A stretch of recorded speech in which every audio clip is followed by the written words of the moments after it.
Hello guys, welcome back to my channel Divyaprabha world.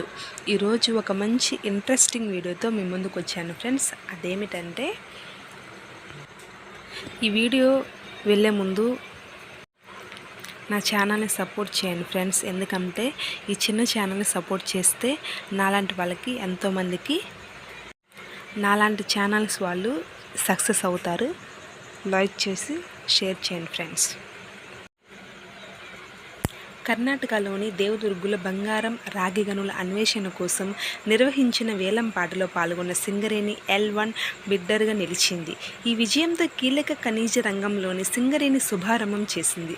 రాష్ట్ర ప్రభుత్వ లక్ష్యాలకు తగ్గట్టుగా తొలి విజయాన్ని అందుకున్నది అని హర్షం వ్యక్తం చేశారు. కర్ణాటకలోని కొత్త గనుల అన్వేషణ దేశంలోని బంగారం, రాగి ఖనిజాలకు కర్ణాటక ప్రసిద్ధి.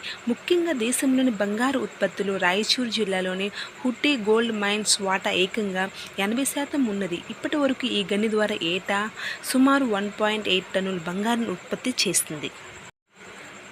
అలాగే కేంద్ర ప్రభుత్వం గత మార్చి 13న 13 కీలక ఖనిజాల అన్వేషణ లైసెన్సుల కోసం వేలం ప్రక్రియను ప్రారంభించగా సింగరేణి 3 బ్లాకులపై దృష్టి సారించింది. మధ్యప్రదేశ్లోని 16లో ప్లాటినం గ్రూప్ ఎలిమెంట్స్ బంగారం, రాగి బ్లాకుల అన్వేషణకు బిడ్లు దాఖలు చేసింది. ఈ క్రమంలోనే 19న జరిగిన వేలంలో దేవదుర్గ్ బ్లాక్ని సింగరేణి సొంతం చేసుకోవడం విశేషం. ఈ సందర్భంగా సింగరేణి CMDని సంస్థ ఉద్యోగులు సీఎం రేవంత్ రెడ్డి గారిని, డిప్యూటీ సీఎం బట్టి విక్రమార్క గారిని అభినందించారు.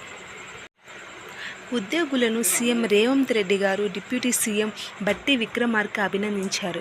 136 ఏళ్ల బొగ్గు తవ్వకాల అనుభవంతో కీలక ఖనిజాల అన్వేషణలోనూ సింగరేణి దేశంలో అగ్రగామిగా నిలుస్తుందని ఆశాభావం వ్యక్తం చేశారు.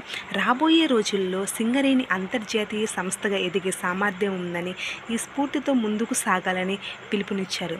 ఓకేనా ఫ్రెండ్స్, ఈ వీడియో నచ్చితే లైక్ చేయండి ఫ్రెండ్స్, అలాగే షేర్ చేయండి, సబ్స్క్రైబ్ చేయండి, పక్కనున్న బెల్ ఐకాన్ను క్లిక్ చేయండి. ఓకేనా ఫ్రెండ్స్, బై బాయ్.